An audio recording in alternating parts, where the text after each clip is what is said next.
محترم حضرات، السلام علیکم ورحمۃ اللہ وبرکاتہ۔ آج آپ حضرات کے سامنے ان چیزوں کا بیان ہوگا حدیث پاک کی روشنی میں جن چیزوں سے روزہ ٹوٹ جاتا ہے۔ تو آئیے سماعت کریں۔ روزہ توڑنے والی چیزوں کا بیان۔ حدیث پاک سماعت کریں۔ بخاری و احمد، ابو داود، ترمذی، ابن ماجہ، دارمی، ابو ہریرہ رضی اللہ تعالیٰ عنہ سے راوی ہیں، کہتے ہیں کہ حضور اقدس صلی اللہ تعالیٰ علیہ وسلم فرماتے ہیں کہ جس نے رمضان کے ایک دن کا روزہ بغیر رخصت و بغیر مرض افطار کیا تو زمانہ بھر کا روزہ اس کی قضا نہیں ہو سکتا، اگرچہ رکھ بھی لے۔ یعنی وہ فضیلت جو رمضان میں رکھنے کی تھی کسی طرح حاصل نہیں کر سکتا، تو جب روزہ نہ رکھنے میں یہ سخت وعید ہے کہ رکھ کر توڑ دینا تو اس سے بھی سخت تر ہے۔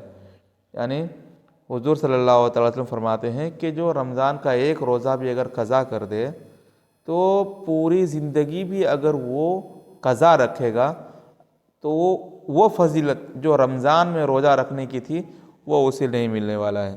تو سوچئے، صرف جو روزہ رکھ کر کے توڑ دے تو اس کے لیے کتنا بڑا گناہ ہے۔ ابن خزیمہ، ابن حبان، اپنی صحیح میں ابو امامہ باہلی رضی اللہ تعالیٰ عنہ سے مروی کہتے ہیں کہ میں نے رسول اللہ صلی اللہ تعالیٰ علیہ وسلم سے سنا کہ حضور صلی اللہ تعالیٰ علیہ وسلم فرماتے ہیں کہ میں سو رہا تھا، دو شخص حاضر ہوئے اور میرے بازو پکڑ کر ایک پہاڑ کے پاس لے گئے اور مجھ سے کہا چڑھیے۔ میں نے کہا مجھ میں اس کی طاقت نہیں۔ انہوں نے کہا ہم سہل کر دیں گے۔ میں چڑھ گیا۔ جب بیچ پہاڑ پر پہنچا تو سخت آوازیں سنائی دیں۔ میں نے کہا یہ کیسی آوازیں ہیں؟ انہوں نے کہا کہ یہ جہنمیوں کی آوازیں ہیں۔ پھر مجھے آگے لے گئے۔ میں نے ایک قوم کو دیکھا کہ وہ لوگ الٹے لٹکائے گئے ہیں اور ان کے بانچھیں چیری جا رہی ہیں جن سے خون بہتا ہے۔ میں نے کہا یہ کون لوگ ہیں؟ کہا یہ وہ لوگ ہیں جو وقت سے پہلے روزہ افطار کر دیتے تھے۔ تو اس حدیث پاک سے یہ بھی پتہ چلا کہ افطار کب کرنا چاہیے۔ جب افطار کا ٹائم ہو، جب افطار کا وقت ہو جائے تو افطاری کریں۔ افطار جو ہم کرتے ہیں وقت سے پہلے افطار نہ کریں، اس لیے کہ اگر وقت سے پہلے افطار کریں گے تو ہمارا روزہ خراب ہو جائے گا اور یہ بہت بڑا گناہ کا کام ہے۔ ابو یعلیٰ باسناد حسن ابن عباس رضی اللہ تعالیٰ عنہما سے راوی ہے کہ اسلام کے کڑے اور دین کے قواعد تین ہیں جن پر اسلام کی بنا مضبوط کی گئی۔ جو ان میں ایک کو ترک کرے گا وہ کافر ہے، اس کا خون حلال ہے۔ پہلا، کلمہ توحید کی شہادت اور نماز فرض اور روزہ رمضان۔ یہ تین چیزیں اسلام کی اہم بنیاد ہیں۔